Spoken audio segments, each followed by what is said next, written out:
कधीच नाही चुकणार तुमचे फेवरेट टीव्ही शोज झी5 सोबत, तेही एकदम फ्री। मला आत्ताही कार्यक्रमाचा पहिला दिवस आठवतोय, पण एवढा दिवसांचा प्रवास आपला झाला नाही का? काय मुलींनो, वेळ कुठे गेला कळलंच नाही। म्हणजे कौतुक आहे तुमचं, पण या सगळ्या प्रवासात तुम्हाला संघर्ष करावा लागला। खूप।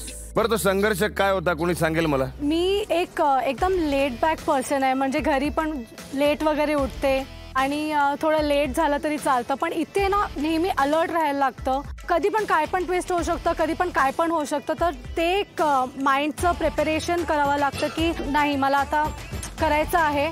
ठीक आहे, संस्कृती स्वतःची लाईफस्टाईल ही कम्प्लिटली 180 डिग्री चेंज करून एक नवीन एन्व्हायरमेंटच नाही तर एक नवीन आयडेंटिटी, असंच कुठे ना कुठे मला संघर्ष करून ती जी नवीन संस्कृती होती, नवीन ससा होती, ती कुठे ना कुठे घडवण्याचा संघर्ष करून करून मी पोचली त्या एका पॉइंटवरती। खूप त्याग आणि खूप नवीन नवीन डिस्कव्हरीज, असं करत करत ही जर्नी माझ्यासाठी होती।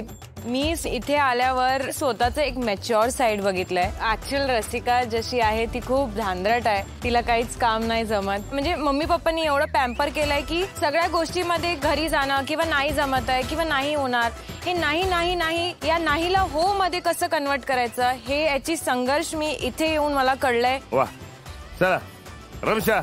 मी अशी आहे की मी दिवसभर बाहेर राहणार, पण मला घरी गेल्यानंतर मी टाइम पाहिजे। मला एकटं राहायची खूप सवय आहे, तर माझं कुठेतरी ते एकटं राहायला मला मिळालंच नाही। मी खूप सोशल पर्सन नाही, एकटं तर ते माझं कम्फर्ट झोन कुठेतरी गेलं। आणि सकाळपासून रात्रीपर्यंत जे आम्ही काम करत असतो, मी घरी काहीच काम करत नाही, तर ते पूर्ण एकदम लाईफस्टाईल चेंज झाली माझी की हे करावं लागतं, ते पण करावं लागतं। आणि जे बोलतात ना बोलणं, तर मला सवय आहे लहानपणापासून लोकांच्या गुड बुक्समध्ये राहायची, तर त्यामुळे मी जास्त बोलत नाही, तर ते पण मी शिकले की बोलून द्यायचं थोडंसं। असं नाही वाटत का तुला, जर मनापासून बोललीस की खरोखर ऍक्च्युअल गुड बुक्स मध्ये राहशील? नाही, म्हणजे असं कोणाला वाईट नाही वाटायला पाहिजे मी काय बोलली तर। पण जर समोरची व्यक्ती चुकीची असेल किंवा तुझी मैत्रीण एक असेल तर मी कोपऱ्यात घेऊन जाऊन सांगते। पण तुला असं नाही वाटत की हे वागणं थोडं डिप्लोमॅटिक आहे? मी आहे डिप्लोमॅटिक, पण आता मी शिकली आहे की सगळ्यांसमोर पण बोलायला पाहिजे। वा, खूप छान। श्रेया, माझा संघर्ष थोडा वेगळा आहे, कारण की माझ्यासाठी इकडे जागा राहणं ही खूप मोठी गोष्ट होती। कारण की मी घरी जेव्हा झोपते ना दादा, 10, 12, 15 तास मी झोपते, कोणी माझ्या रूमवरती नॉक पण नाही करत, तर इकडे जागा राहणं, सगळ्यांशी बोलणं हे माझ्यासाठी डिफिकल्ट होतं। आणि कपडे धुणं हे सगळ्यांनाच माहिती आहे, मी लाईफमध्ये धुतले नव्हते, ते मी इकडे येऊन धुतलेत। आणि काय होतं की हे सगळ्या गोष्टी केल्या ना तर आपल्या व्यक्तिमत्वाला पैलू पडतात, बरोबर? डेव्हलप होतात, बरोबर आहे। म्हणजे दगडाला आकार दिला, पैलू पाडले, व्यवस्थित छान केलं तर तो छान रत्न म्हणून आपल्या समोर येतो। तसंच आमच्या वेगवेगळ्या मोहिमांमुळे तुमच्यात पैलू पडले, म्हणूनच आजची आपली मोहीम आहे लागू बंधू प्रस्तुत, शोधा म्हणजे सापडेल। तिथे दिसतंय दादा सगळं लागू बंद। मला आज तुम्हाला या गावात जाऊन वेगवेगळे रत्न शोधून काढायचे, आणि ते रत्न कसं शोधायचं त्यासाठी तुम्हाला एक लखोटा दिला जाईल। ओके, तो लखोटा उघडायचा, त्याच्यामध्ये कोडी असणार, त्या रत्नाबद्दलची माहिती असणार, आणि ते रत्न कुठे आहे त्या ठिकाणाबद्दलची माहिती असणार। ओके, बरं, ते ठिकाण कदाचित तुम्हाला माहित नसेल की कुठे असेल, कसं असेल, तुम्ही गावकऱ्यांची मदत घेऊ शकता। ठीक आहे। आणि तुमचा हा शोध आपल्या या वाड्यापासून सुरू होणार। बरं, पहिले सांगा 2 गटाचे मुख्य कोण असणार? मी। चला सांगा। रमशा, रसिका, श्रेया। ठीक आहे, चला पहिले 2 लखोटे मी तुम्हाला आता देतो।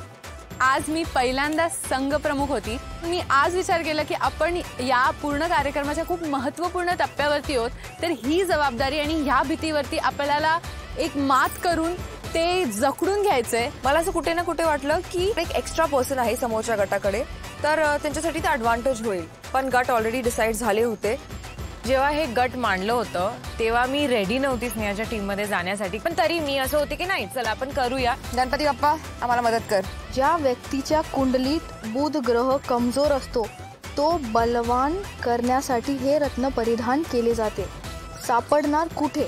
आता तुम्हाला शोधायचं आहे असा एक हिरवा मणी। सोशल मीडिया, दागिन्यांच्या दुकानात तो पाहिला आहे सर्वांनी, तो लपला आहे अशा ठिकाणी, मारा वाड्या भोवती चक्रा, तिथे जाऊन आल्यावर पोरींचा उतरतो नखरा, तिथे फक्त गेल्यात फक्त कोंडवाडा. शेतकऱ्यांचा दोस्त मी, शेतकऱ्यांचा देवदूत. माझा रंग लाल असला तरी रत्न हिरवा आहे माझ्याकडे.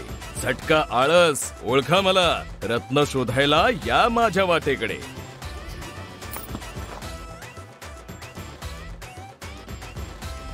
इधर हमने ये बैलगाड़ी का टास्क किया है और उसके टायर के बीच में you check that tyre, I check this tyre.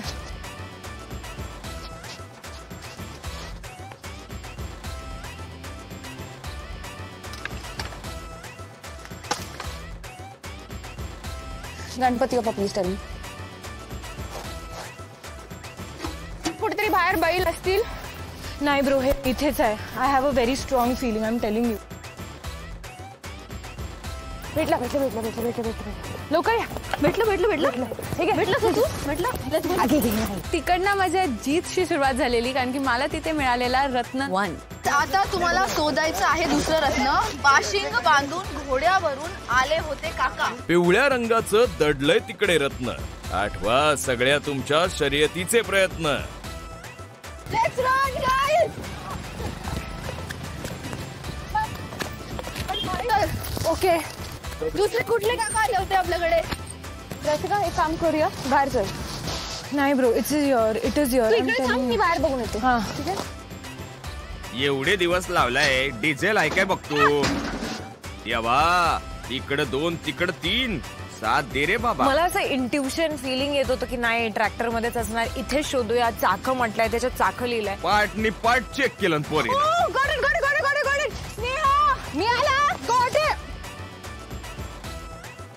लवकर ये. आय टोल्ड यू ना, मला एक इंट्युशन येत होतं. हे रत्न परिधान केल्यावर करिअर आणि व्यवसायात प्रगती होते. एक मलखांब तिकडे जमिनीत धाडलेला. मी मलखांब काढून बघितलं तर तिथे काही नव्हतं. मग मी विचार केला आजूबाजूची जागा खोदून बघूया, नक्कीच तिकडे लखोटा असेल. आणि खोदता मला मिळाला लखोटा आणि माझं रत्न. कुठे गेली?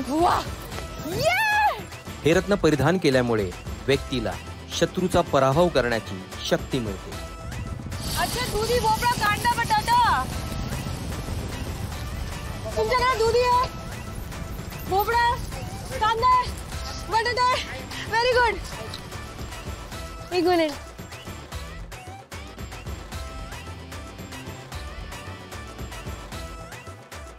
माझ्याकडे नाही. एक मिनिट.